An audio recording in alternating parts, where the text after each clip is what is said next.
Okay, let me start with a quick introduction. Again, hello everyone. Good morning to the US, good afternoon Europe, and we are happy to even welcome a few participants from the Far East, although it's quite early in the morning over there. For your information, the first virtual seminar organized last Tuesday was very well received. We had about 300 participants from 14 countries over 5 continents. And this is now the second talk in this seminar series, and I'm very happy, or we are very happy to be able to welcome our speaker, Dima Budker, for sure a scientist which is extremely well known and doesn't need any introduction. Dima is the MAM section leader of the Helmholtz Institute at Mainz and a professor at Berkeley. Very well recognized for any type of magnetometry, dysprosium-based tests of fundamental symmetries, searches for axion-like dark matter, and many more. The title of the talk he will be giving today is News from the Dark Side. So thanks very much, Dima, for joining in, and we are looking forward to your talk. Yes, thank you very much for the invitation. I'm honored to be invited to speak here. And when I composed my whimsical title, I didn't realize that I would have to start with the really bad news today, which is actually the news I learned at 3 o'clock this morning. Is the news of passing of Max Zolotaryov, who is a real pioneer in our field. He was the one who, together with Lev Barkov, was the first to observe non-zero effect of pyridinone conservation in atoms, and who had a long and a very successful career in different areas of physics, all the way from atomic physics, particle physics, accelerator physics. And he was a person who had a lot of wonderful ideas, and he will be greatly missed. So that's a very sad thing I have to start with. Anyway, what I would like to tell you is about some new ways to look for dark matter, and there are going to be 2 types of dark matter I'm going to be talking about. One is ultralight bosonic dark matter, and another is something completely opposite to it. And in fact, this is the plan. So I will maybe briefly talk about NMR-based searches in order to leave time for some other things. I'm going to tell you about, I have a misprint here, about atomic clock searches for dark matter, and some recent twists in this business, so some new things. I'll briefly mention searching for dark matter with sensors of networks, and I'm going to mention magnetometers, clocks, and also gravimeters. I'm going to tell you a little bit about an experiment that's a recent experiment in our group, which is called WRESTLE, and I'll explain what this abbreviation stands for. Just to give you a flavor, this W stands for the weekend. Okay. I will talk about the searches for something that could be related to dark matter with gravimeters. Then I'm going to switch gears and talk about a completely different framework for dark matter. It's something that's called axion quark nuggets, and I'll try to explain this. And then, of course, I will also mention something that is very exciting to me. It's a recent work with the base collaboration on searches for dark matter using antimatter, although I'm not going to have time to speak about this in any detail. So my first advertised subtopic is dark matter and axion searches. And you know, sometime in the past we could travel and actually have physical meetings, and there was one not so long ago in Korea, and here are a lot of people that are known in the axion world, and here they are in the Korean garden together with Marie Korean, Daejeon in Korea. You know, dark matter, of course, is what we call an elephant in the room. There's most of the matter in the universe is dark, and we still don't really know what the origin of it is.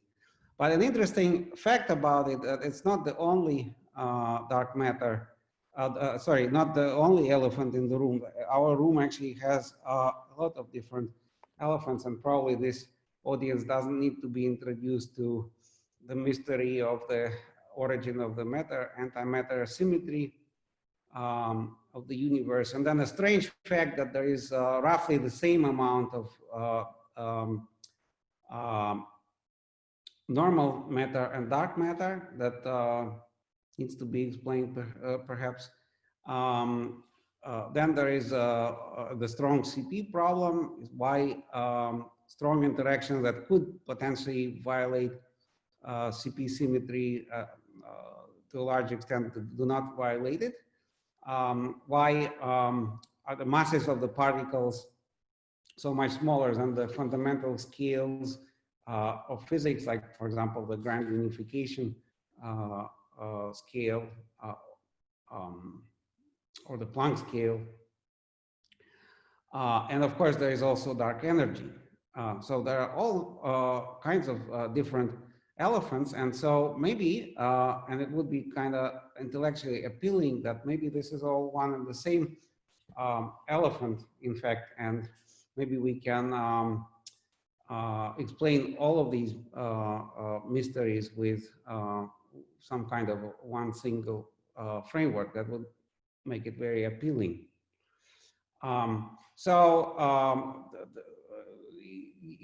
You might say, what are the possibilities for dark matter? There is a catalog, and I'm just going to go very quickly. So one possibility is that actually there is no dark matter, but some kind of misunderstanding of how gravity works.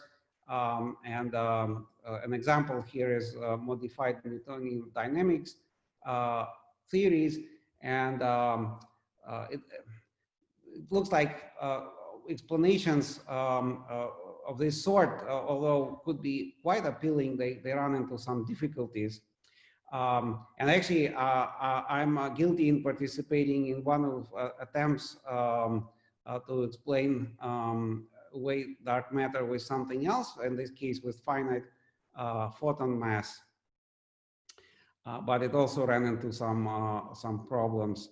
Then there are many other things that I'm sure you know about, and still the weakly interactive massive particles with energies of maybe 1 to 3 GeV or something, they're still a viable candidate to explain the dark matter. But they haven't been found, and so people are actually thinking a lot about this other class of dark matter, which is called ultralight bosonic particles, and they could be pseudoscalar, like axions, or axion-like particles, a generalization of axions. There could be scalar, vector, or tensor in principle. To this list, one can add another framework that is I find very interesting and fascinating. And this is something proposed by Ariel Zhitnitsky, is that dark matter could be actually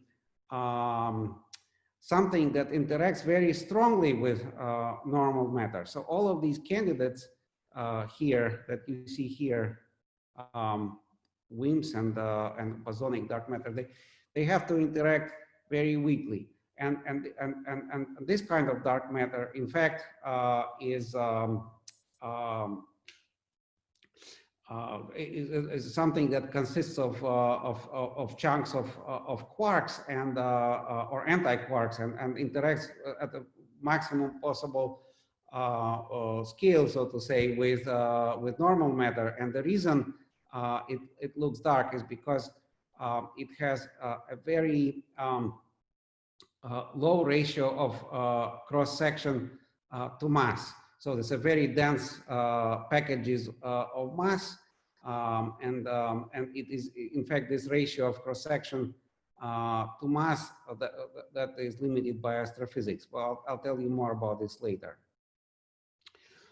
So if we think that dark matter could be some particle, then it turns out that we actually know a lot about it without really knowing what it is.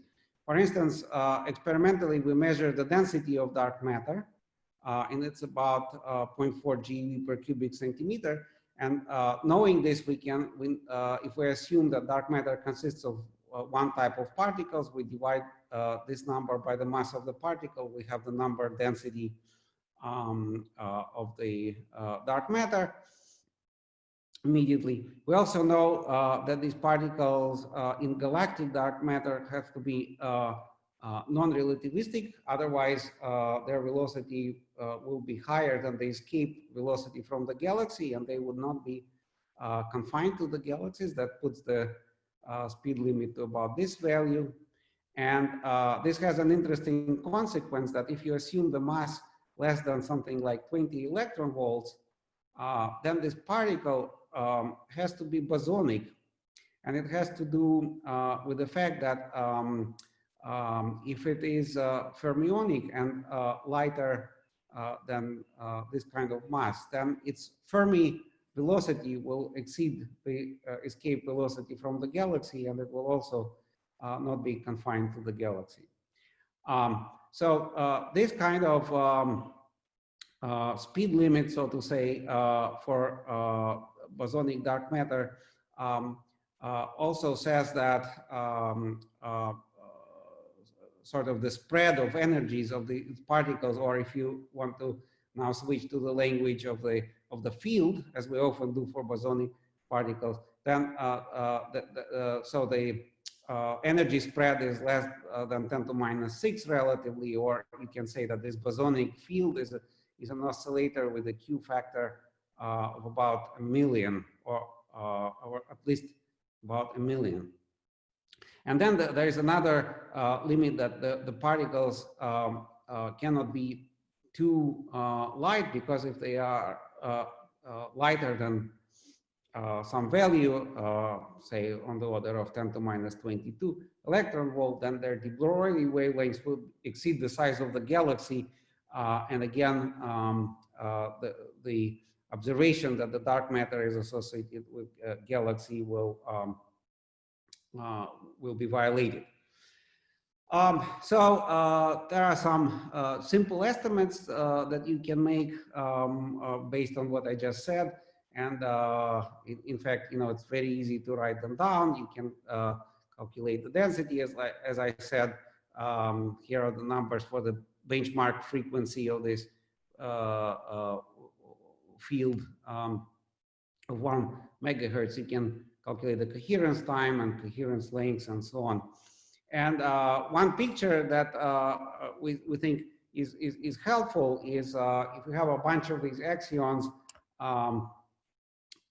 let's say, or other bosonic particles in the galaxy, you have to add the fields from each of them, and that looks a little bit like a speckle, a laser speckle. Right. So maybe if you are not familiar with axions, I just want to say that the name sounds very scientific, but Frank Wilczek, who coined this name, actually had something very prosaic in mind when he named the particle. It's named after a cleaning fluid, and the reason it's named this way is because it was supposed to clean the problem of strong CP, that to explain why strong interactions do not really violate the CP symmetry. And I understand that this being a dark matter candidate is sort of an afterthought. All right, so if it is a an axion or axion-like particle, you might ask yourself how this interacts with matter, and you see that there are several ways it can interact with matter. These are the Lagrangian terms one can write.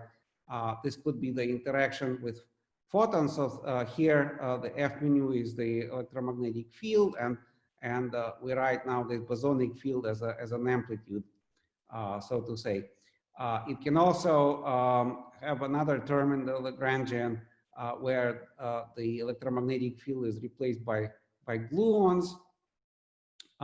And you can also have something that's called the derivative interaction. So here, instead of the field itself, we have a derivative of this.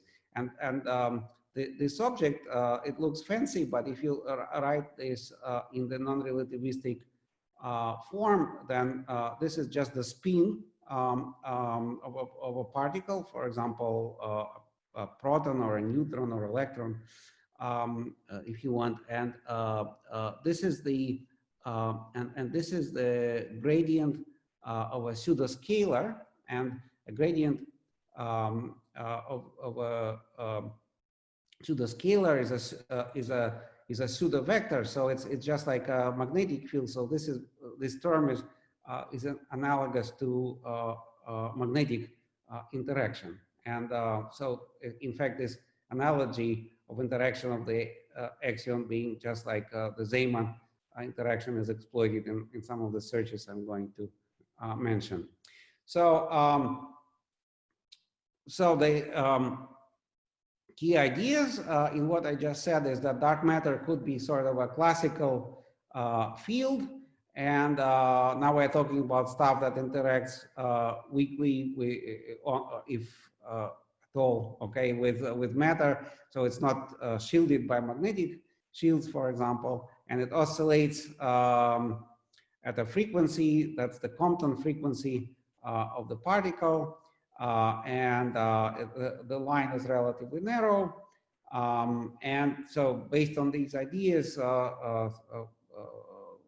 some years ago, we proposed this cosmic axion spin precession experiment, or CASPER. Right, and so the idea of CASPER is basically it's the schematic of CASPER is just like a schematic of SCW NMR experiment, if you want. So you polarize some spins, some nuclear spins, for example, in the presence of an external field. Okay, I'm describing how NMR works at the moment. And then you apply another field here, which is perpendicular to this leading field. And normally this field has no effect on the spin unless you hit a Larmor resonance. And then what happens to this spin, they start, so this field actually, this oscillating field has a component rotating in the same direction as the spins and in the opposite one, and this resonant component, if you go in the rotating frame corresponding to that, then this field is eliminated, and the spins are seeing basically a constant transverse field and start precessing, start undergoing Larmor precession in that field. And in the lab frame, we see the ever increasing angle between these spins and the leading field like this, and then we can detect this with a Faraday pickup coil or maybe with a squid or something.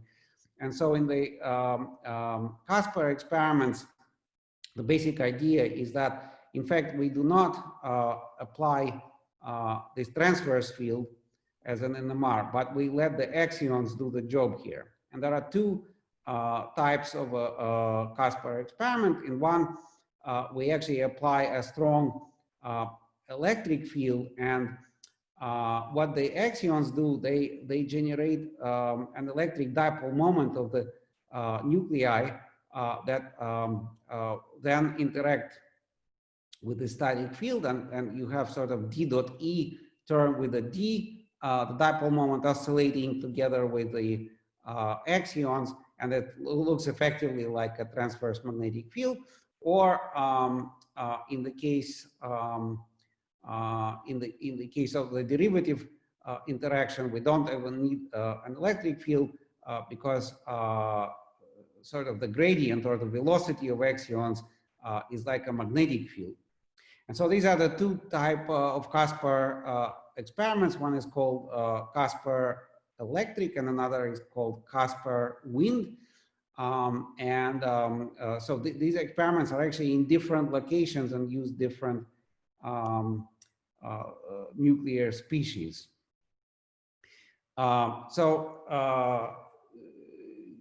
There is one interesting version of the Caspar experiment that has recently produced some results that I'm going to show you. And I'm actually not going to explain in detail how this works, but this has to do with nuclear magnetic resonance that works at very, very low field, near zero field. So normally in an NMR, you're used to having a big magnet, and here we actually, instead of a big magnet, we have magnetic shielding.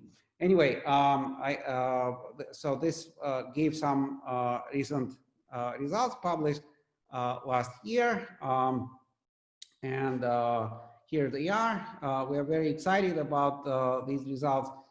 First, because these were the first sort of real results coming out of the Caspar program, but also because we have actually a direct path, and we are currently well on the way towards this, to improving the sensitivity here all the way to the region where we where we are going to be outside of other constraints, including the somewhat fuzzy constraint that come from the supernova over here.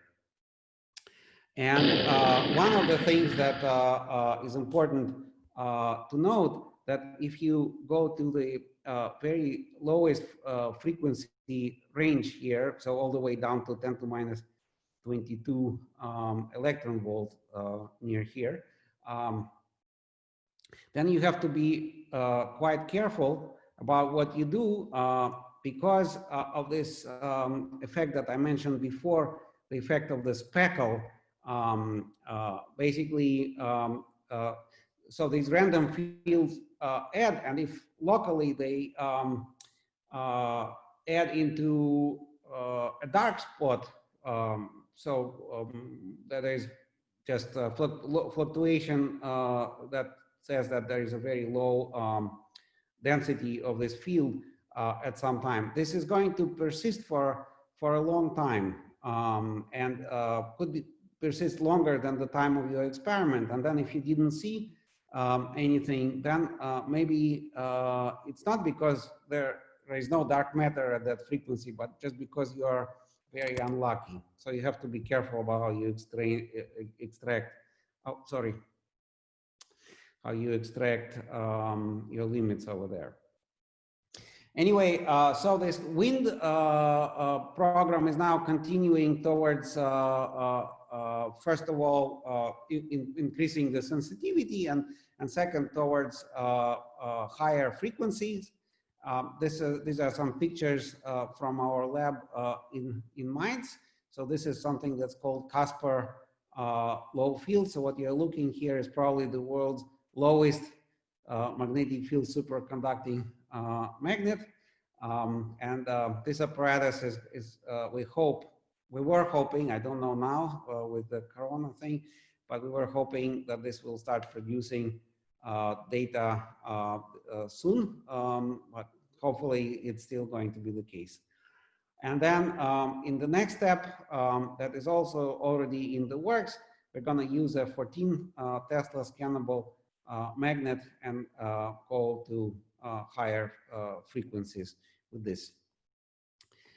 In the meantime, the Caspar electric experiment is being done in the lab of Alexander Sushkov at Boston University, and I see that I actually spent more time on this introduction than I wanted.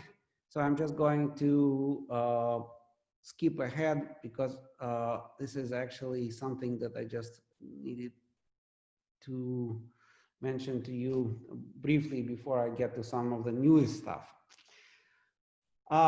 So I just explained briefly how the Casper search for axions works. And now I'd like to tell you a little bit about atomic clock searches for scalar dark matter. So axions and ALPS are pseudoscalar, but we don't really know what dark matter is, so it could also be scalar. And attention to the possibility of looking for scalar dark matter with atomic clocks was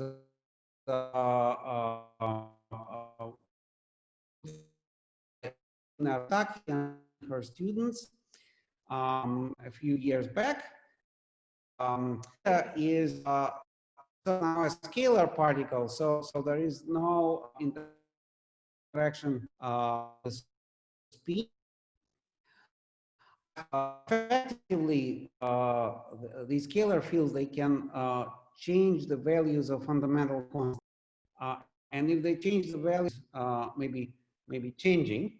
When this proposal was published, almost immediately, a member of our group, Nathan Leifer, pointed out that actually not only we are very well equipped to start looking for these effects in our lab, we actually don't need even to do new experiments because we already have our dysprosium system that, as Stefan mentioned in the introduction, we used for all kinds of different experiments. And so we could actually look at our stored data and try to extract,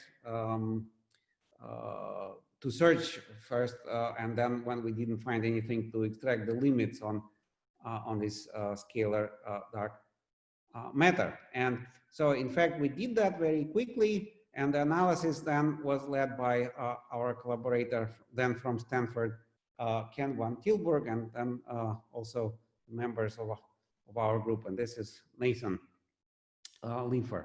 So we had some different kinds of data, some long-term observations. The data we used was from our experiment for the searching for the drift of alpha, the fundamental constant alpha. And so basically all we needed to do is, instead of looking for linear drift, we looked for oscillations at different frequencies. And so when we published this paper, we said that, okay, so this is what we can extract from our analysis.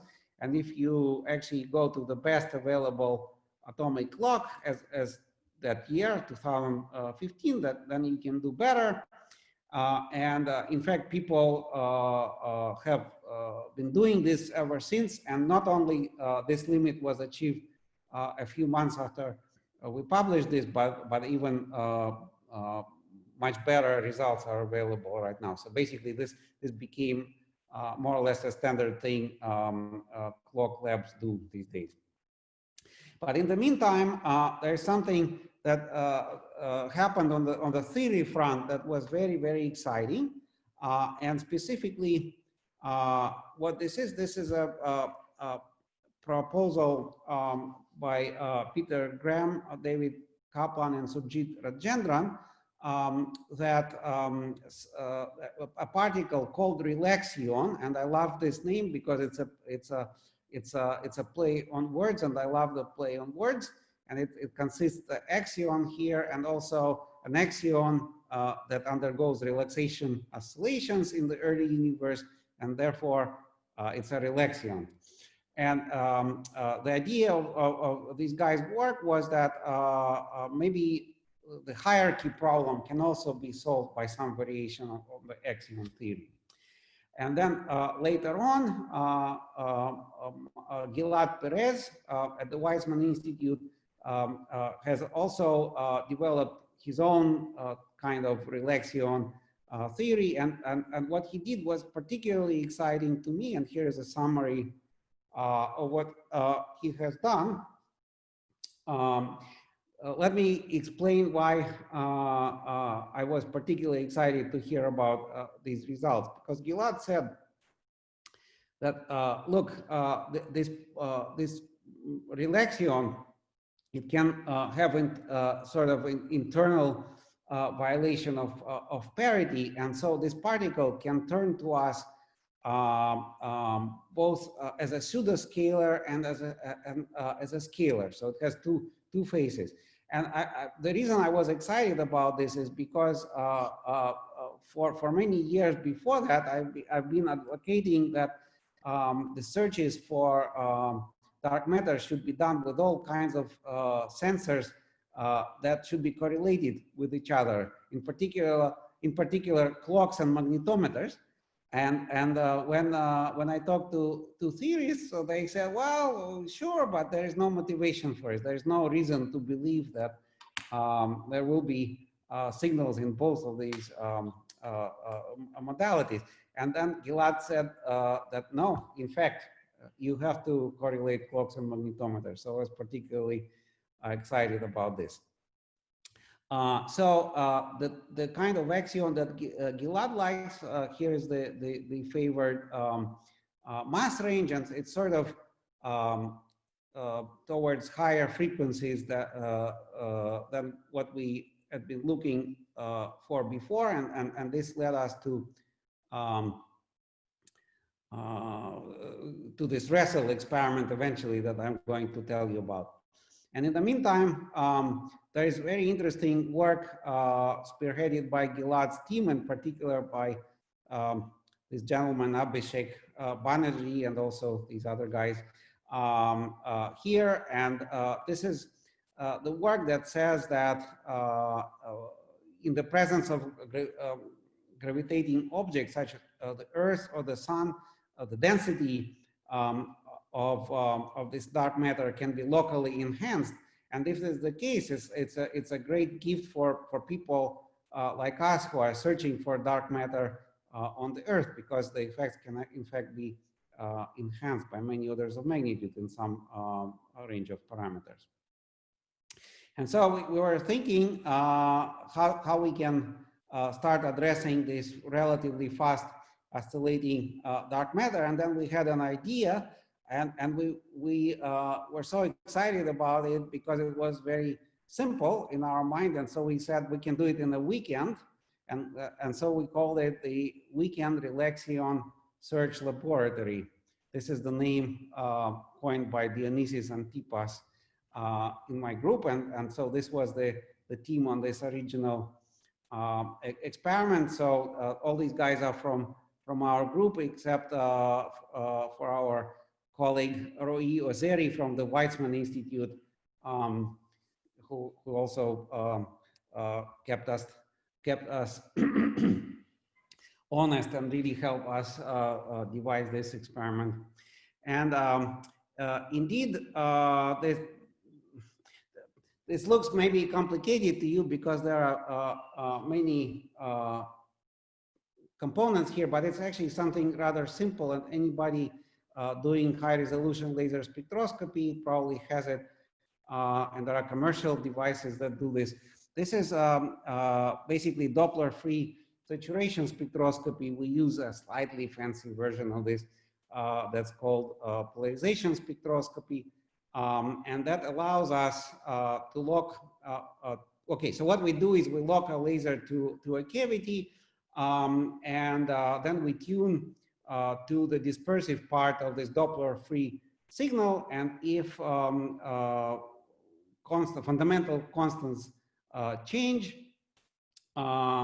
in time, that affects the atomic frequency and the cavity frequency differently, and so we should see some fast breathing. And so we set it up, and basically with nothing fancy, we're able to see things like this.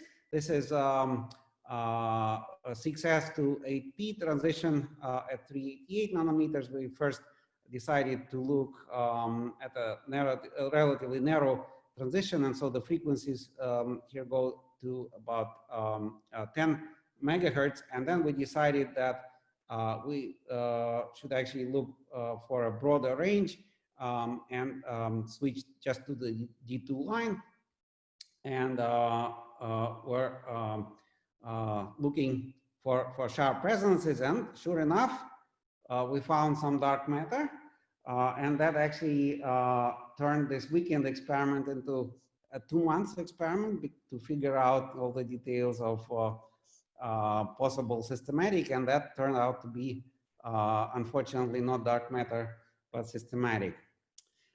Anyway, we published this in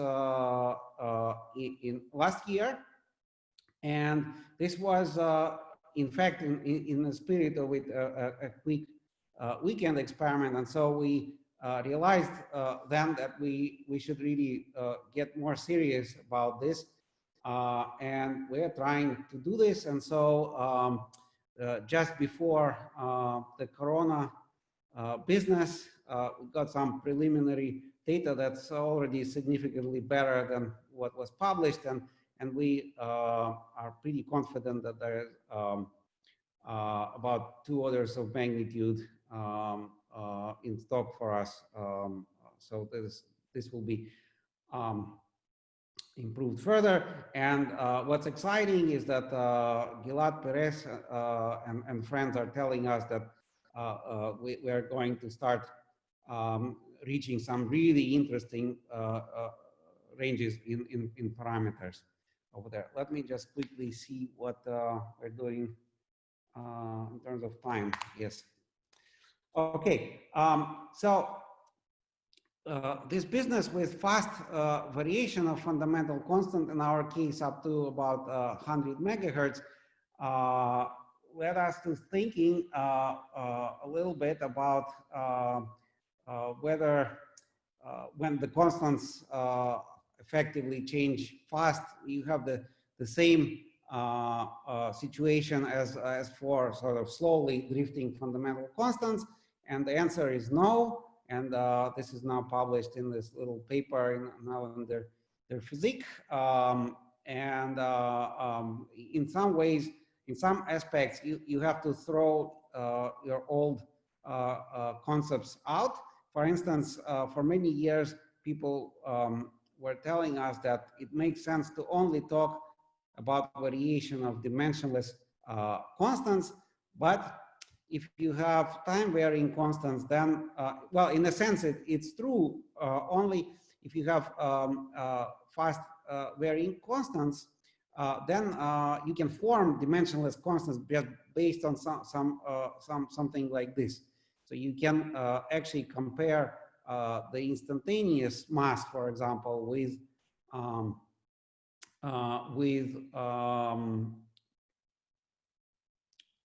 the time average of the mass. And so, in fact, in this respect, you can actually say in your experiment what is changing. And on the theory front, you know, why is dark matter related to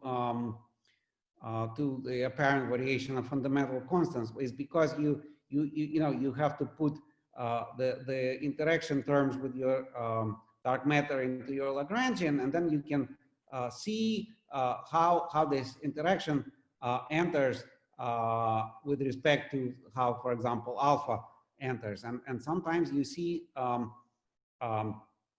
here specifically what enters. And so, in fact, you can talk potentially about variation of, for example, electron mass. It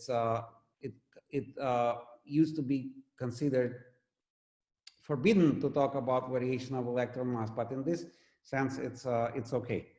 Anyway, let me move on now to the next topic, and I'm going to cover it briefly. We talked about networks, and so for a number of years now, we've been running this global network of optical magnetometers for exotic physics, searches with shielded magnetometers located in different places around the Earth. And Arnie Wickenbrock made this video that I'm going to show you to illustrate how it happens. So here we have our magnetometers in different locations, and more groups are joining with, for example, now there's a group in Australia that also joined recently.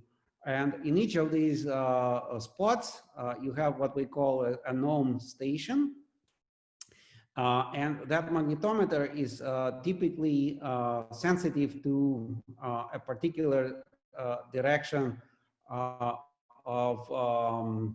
this effective magnetic field produced by the axion. And so here we're going to illustrate what we're looking for. So this is the direction of the solar system towards the Cygnus. So this the direction from where we expect most of the dark matter objects to be coming. So these vectors now show the vector sensitivity of our magnetometer devices. And what we're looking for is what's called topological dark matter. We'll stop the Earth rotation now for a second. And here it is. It's something that's called axion domain wall.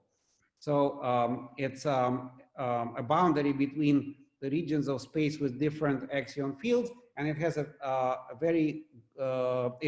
gradient of the axion field. We're looking at this again at the moment. And when this wall hits the detectors, it hits them at different times.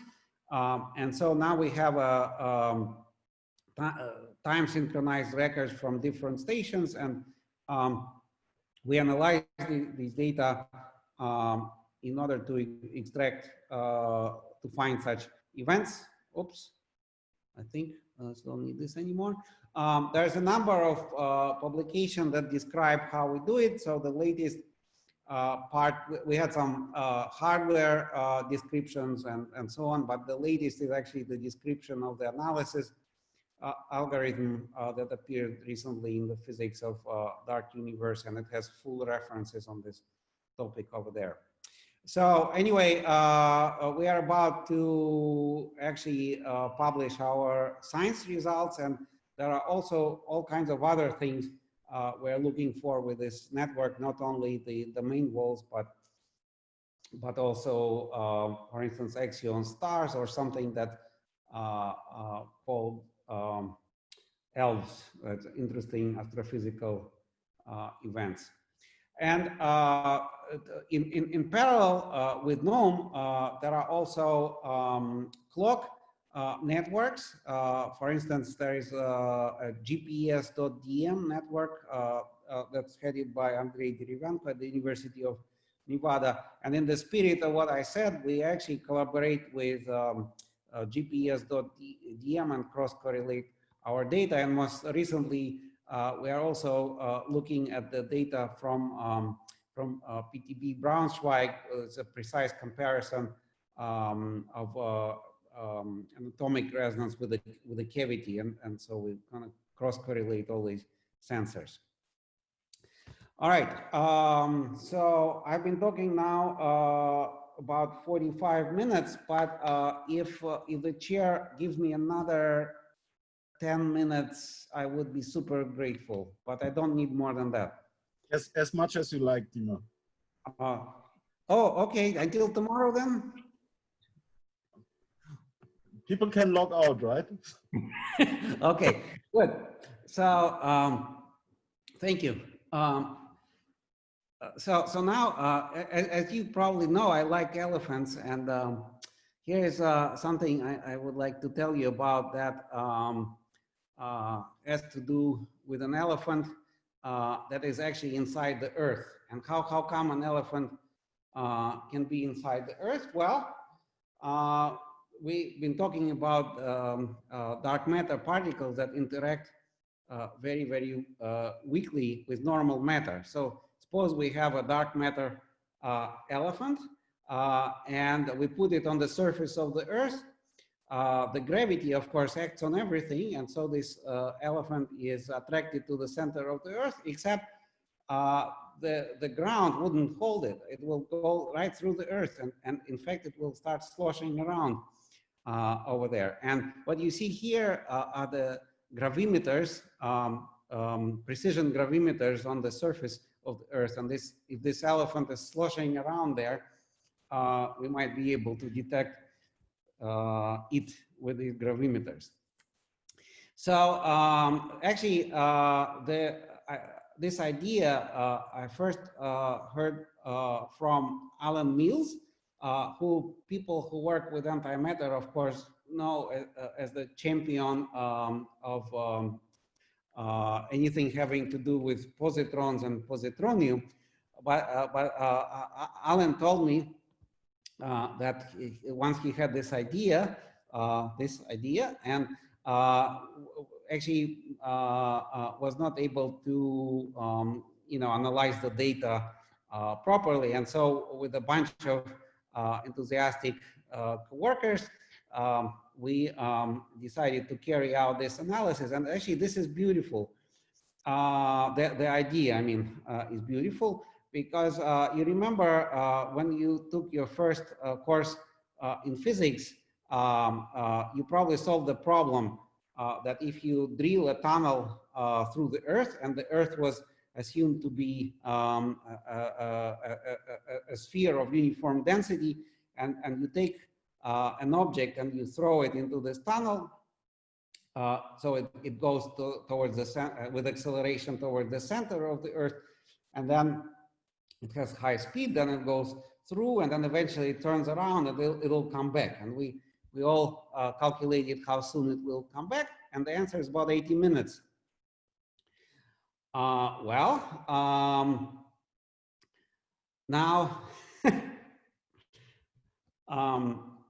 if we have this object that is not interacting, this is just like having a tunnel, and so we call these objects hypothetical internally orbiting objects. And then you think about it a little bit, and you realize that this period is actually should not depend on the trajectory, because the field, gravitational field, is equivalent to a three-dimensional harmonic oscillator, and so no matter what internal trajectory you have, it should always have this period. So the prediction is a sharp line. The one problem with this is that Earth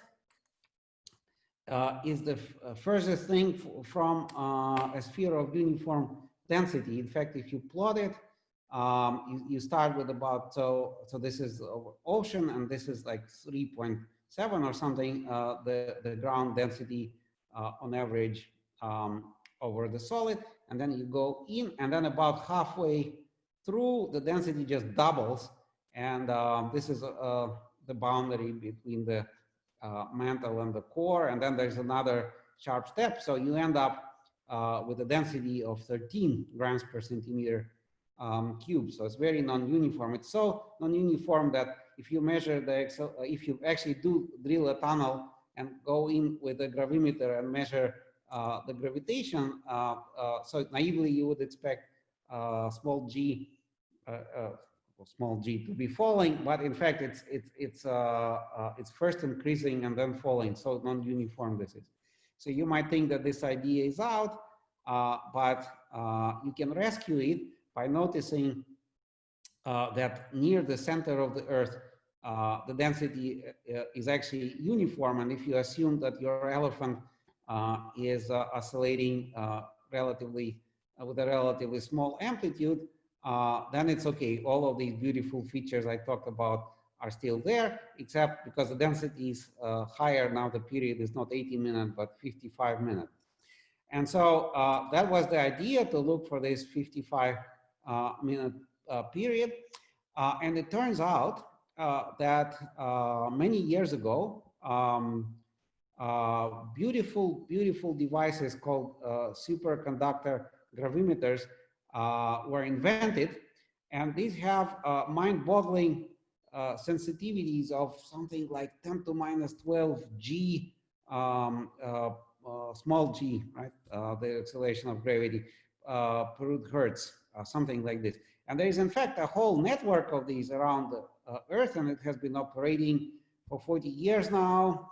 And it gets better even because you can get the data that they have accumulated and you can process it. And that's exactly what we did. So these are our predictions of the spectrum from the elephant, and we are looking for this central frequency. This is 55 minutes, 303 microhertz, and here is the region of interest. And we saw all kinds of interesting things in the data, some artifacts, but also some geology, and also some modes with amazing Q factors. It turns out that the Earth, this is sort of a uniform oscillation of the Earth with a Q factor of 6,000 or something, if I recall. Anyway, we did this analysis and put some limits on the parameter, on the mass of this elephant. And as we were submitting this paper, which we thought was a little bit of an unusual thing that nobody else would ever think of doing, we discovered that just a couple of days before that, in fact, our colleague Chuck Horowitz from University of Indiana with a colleague from the gravimeter business already put essentially the same, okay, they used different stations and so on, but the analysis was really similar to ours. It was an amazing coincidence of you know, people doing kind of crazy projects in parallel, and even their figure one is this very figure. It's amazing. Anyway, so there are now 2 papers. Ours is still a preprint, and Jack's paper was recently published in Physical Review Letters. So now we are actually discussing with various people interested in this about how we can take this to the next steps in collaboration. And it turned out that there is also a third group. It's Tanya Zilivinsky and her co-workers. They also tapped into the data from the same gravimeter network, but looking for some slightly different effects. They're not looking for the elephants, so to say, in the Earth. They're looking for actually these dark matter fields changing the mass, and this way having effects on gravitation.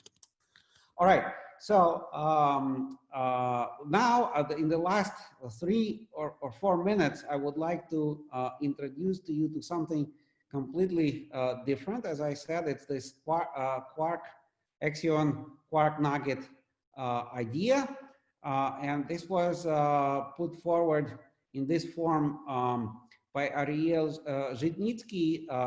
You know, he's one of the pioneers of the axion physics. So you know, axion come in different types, and they're named with terrible, unpronounceable acronyms. And one of the popular types of the axion is called the DFSZ axion. So Zhitnitsky is actually Z in this DFSZ axion. And what he says is the following, that we are all familiar, you know, with protons and neutrons and nuclei, and this is sort of one of possible solutions of the QCD. And there is another solution that it's not protons and neutrons, but instead something that's called color condensate. And basically, there are still quarks in this thing, but they are not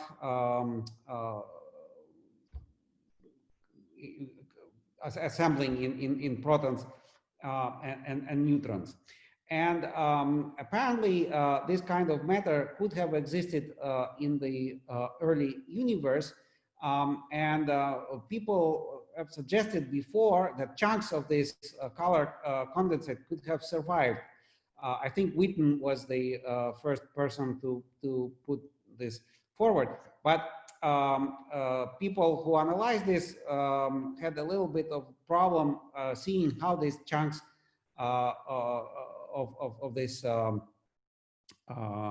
condensate can survive from the early universe till now. And this is the contribution of Zhitnitsky, who said that these axion domain walls mentioned in a different context before could actually serve as kind of a membranes that stabilize this type of material, and then it can survive from the early universe till now.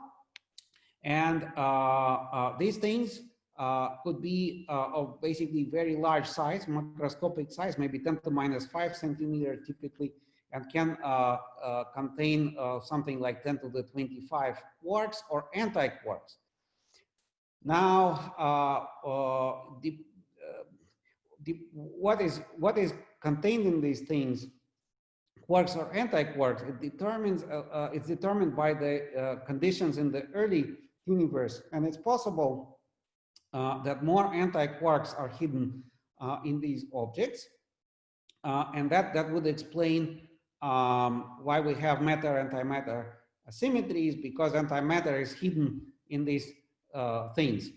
It also explains, by the way, why there is about the same amount of normal matter and antimatter.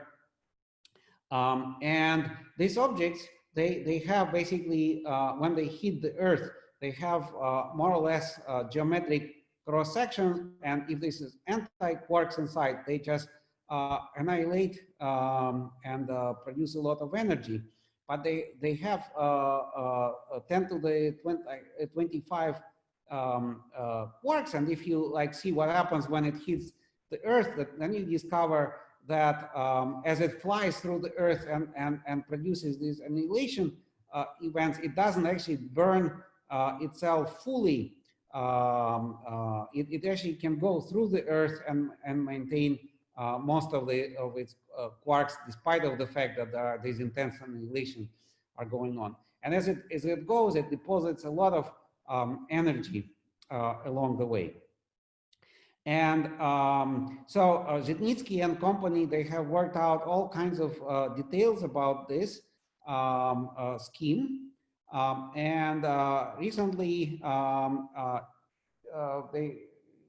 Victor Flambaum and Ariel also dragged me into this business a little bit. And in fact, we have one paper that we published about using networks of sensors, to look for these things. And just recently, we put this preprint out that talks about actually the acoustic effect.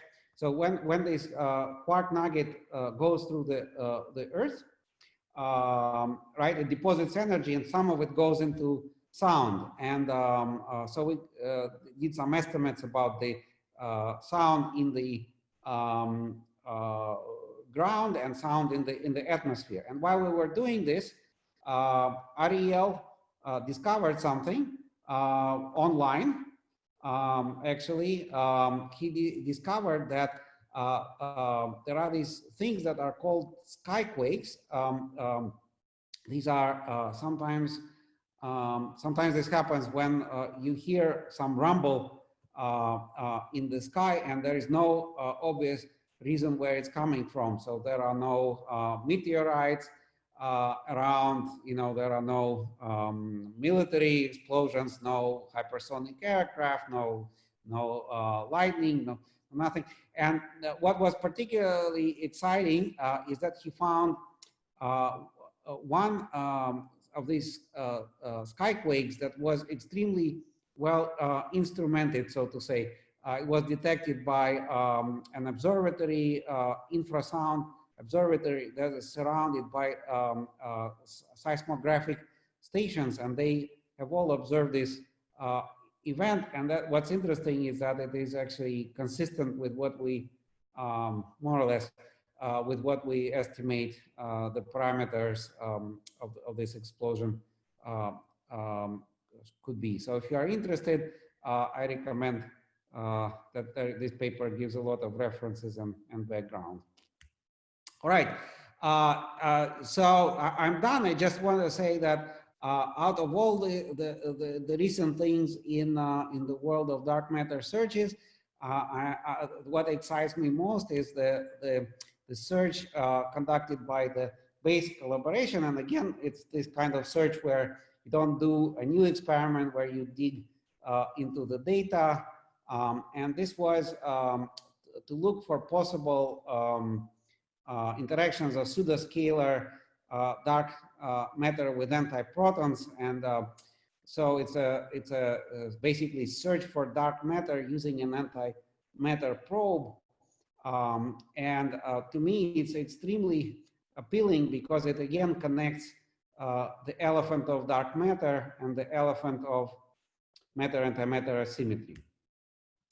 Anyway, let's skip this, skip everything. The summary is I talked a lot about elephants. I talked about, this is the illustration of this idea that if you are measuring, low mass bosonic dark matter, 10 to minus 22 electron volts is something like a frequency of 1 year and the coherence time of 1,000,000 years. And you measure that you don't have any dark matter. It may be because there is no dark matter, or maybe because you are unlucky. So I mentioned that, and this corrects actually a lot of the literature I think needs to be corrected. I told you about our weekend Relaxion search laboratory and about gravimeters, and also introduced briefly this anti-quark nugget framework. So thank you very much for your attention.